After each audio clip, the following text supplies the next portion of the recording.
धधकती धरती, जलती कोयले की खानी। यह है भारत का एक राज्य झारखंड।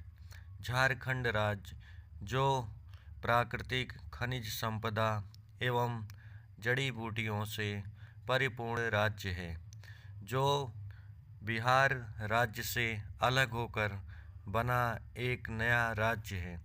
लेकिन फिर भी यहाँ पर कुछ समस्याएं जो कि लोगों के जीवन को प्रभावित करती रहती हैं। दोस्तों, आज हम बात करेंगे झारखंड के बारे में। जंगलों की भूमि है यह, जहाँ पर खनिजों का भंडार है, आदिवासियों की सांस्कृतिक धरोहर और हरियाली से भरपूर यह राज्य है। तो दूसरी तरफ यहाँ पर धधकती आग की ज़मीन है। कहीं पर जंगल जलते हैं तो कहीं पर कोयले की खदानों से उठता धुआं लोगों की ज़िंदगी निगल रहा है। आइए जानते हैं क्यों जल रहा है झारखंड।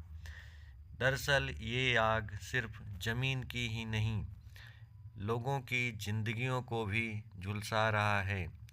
इस जलते झारखंड की पूरी कहानी कुछ इस प्रकार से है। झारखंड का परिचय। झारखंड एक लंबे संघर्ष, बलिदान और आंदोलन के बाद बना भारत का एक राज्य है। और यह केवल एक राज्य ही नहीं, बल्कि यह आदिवासी अस्मिता, सांस्कृतिक पहचान और न्याय की लड़ाई का प्रतीक था। सालों तक आवाज़ उठती रही कि हमारा जंगल, हमारी ज़मीन तथा हमारा हक। आखिरकार 15 नवंबर सन 2000 को भारत के मानचित्र पर उभरा एक नया राज्य झारखंड, जिसकी राजधानी है रांची।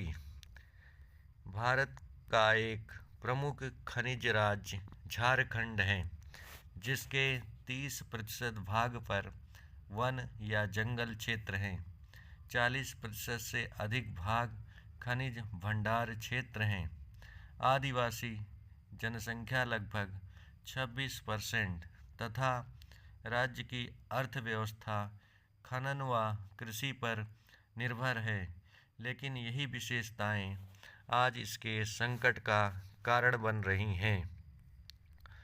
जंगलों में आग, कारण और परिणाम। दरअसल यहाँ पर अत्यधिक गर्मी व सूखे के कारण जंगलों में आग लग जाती है।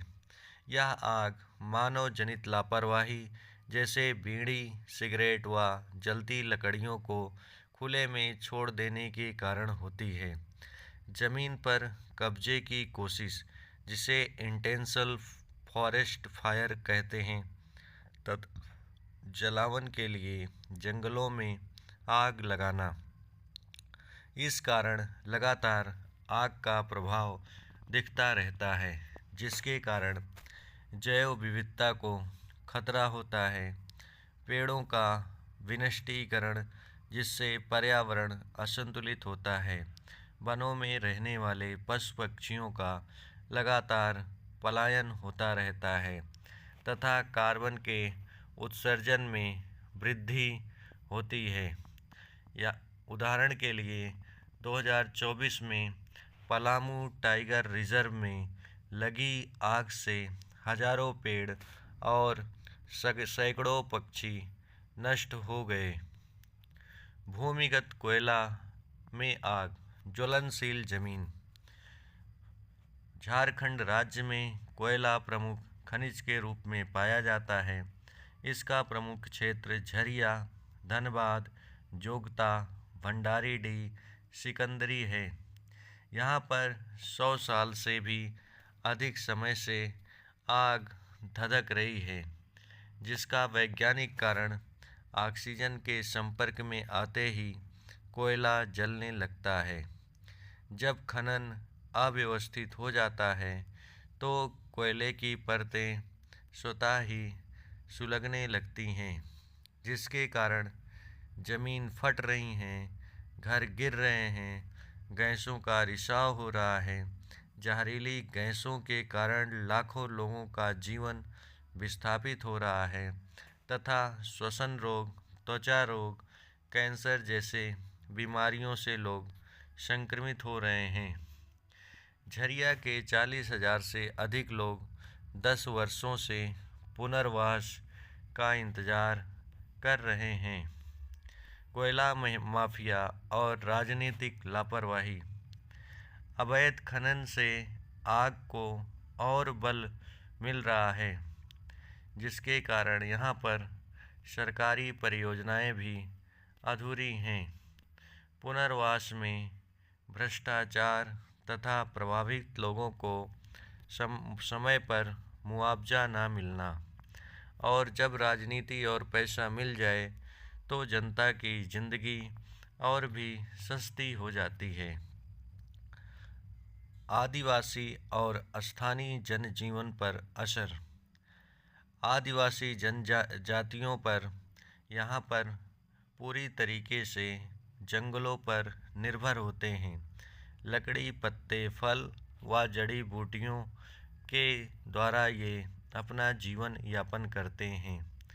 आग के कारण इनकी आजीविका का नुकसान होता है। स्वास्थ्य संबंधित समस्याएं बढ़ती हैं। लोग पलायन के लिए मजबूर होते हैं और आदिवासी संस्कृति का भी संकट होता है।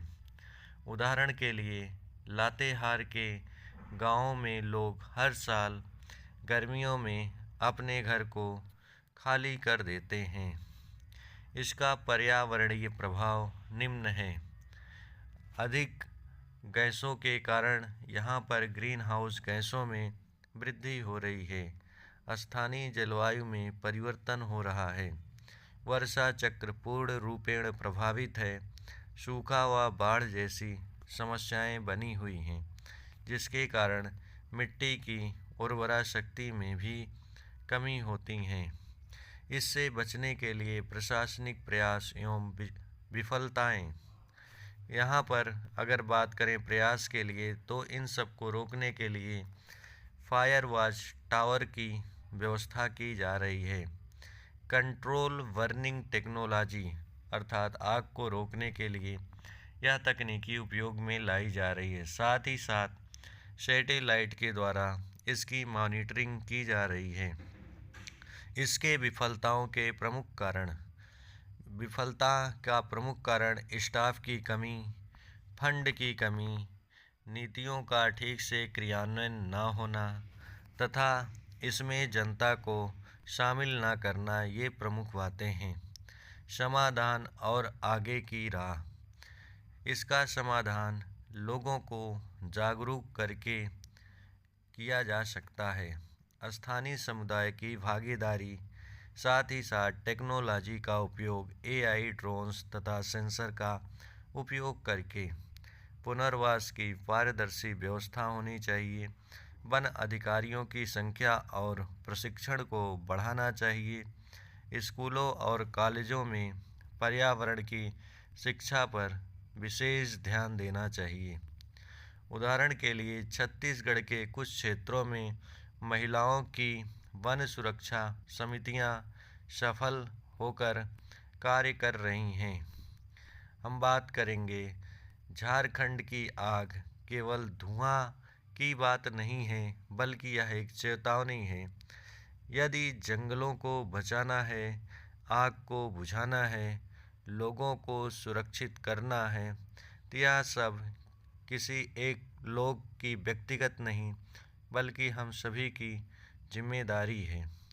अब समय सोचने का नहीं है, कुछ बोलने का नहीं है, कुछ करने का है, जिससे हमारी आदिवासी संस्कृति को नुकसान ना हो।